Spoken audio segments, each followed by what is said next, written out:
The president has repeatedly claimed that your report found there was no obstruction and that it completely and totally exonerated him. But that is not what your report said, is it? Correct. It is not what the report said.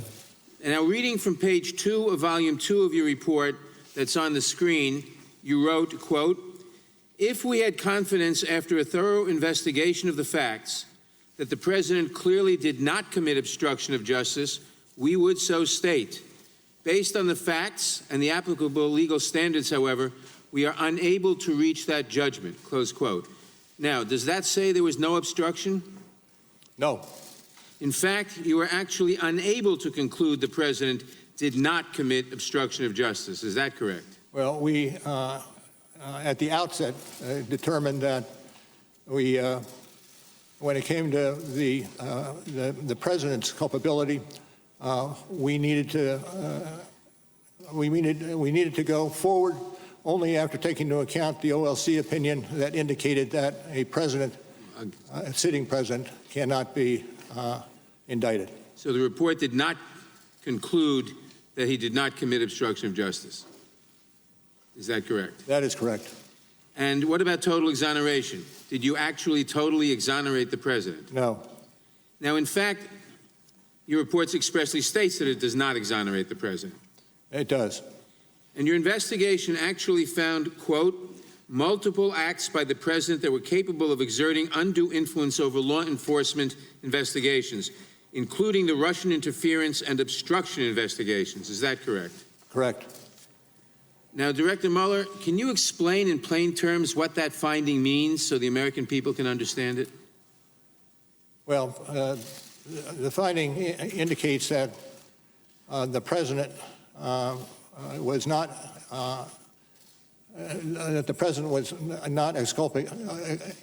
exculpated for the acts that he allegedly committed. In fact, you were talking about incidents, quote, in which the president sought to use his official power outside of usual channels, unquote, to exert undue influence over your investigations. Is that right? That's correct. Now, am I correct that on page 7 of volume 2 of your report, you wrote, quote, the president became aware that his own conduct was being investigated in an obstruction of justice inquiry. At that point, the president engaged in a second phase of conduct involving public attacks on the investigation, non-public efforts to control it, and efforts in both public and private to encourage witnesses not to cooperate with the investigation, close quote. So President Trump's efforts to exert undue influence over your investigation intensified after the president became aware that he personally was being investigated? I stick with the language that you have in front of you, which okay. comes from page 7, volume 2.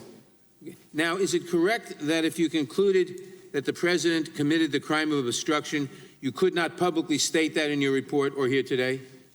Can you repeat the question, sir? Is it correct that if you had concluded that the president committed the crime of obstruction, you could not publicly state that in your report or here today? Well, I would say the statement would be that you would not indict, and you would not indict because under the OLC opinion, a sitting president, excuse me, cannot be indicted, be unconstitutional. So you could not state that because of the OLC opinion, if that would have been your conclusion? OLC opinion was some guide, yes. But under DOJ, under Department of Justice policy, the president could be prosecuted for obstruction of justice crimes after he leaves office, is correct? True. Thank you. Did any senior White House official refuse a request to be interviewed by you and your team? I don't believe so. The president? Well, let me take that back. I would have to look at it, but I'm not certain that that was the case. Did the president refuse a request to be interviewed by you and your team? Yes. Yes. And is it true that you tried for more than a year to secure an interview with the president? Yes. And is it true that you and your team advised the president's lawyer that, quote, an interview with the president is vital to our investigation, close quote? Yes. And is it true that you also, quote, stated that it is in the interest of the presidency and the public for an interview to take place, close quote? Yes. But the president still refused to sit for an interview by you or your team? True. True. And did you also ask him to provide written answers to questions on the 10 possible episodes of obstruction of justice crimes involving him? Yes. Did he provide any answers to a single question about whether he engaged in obstruction of justice crimes? I would have to check on that. I'm not certain.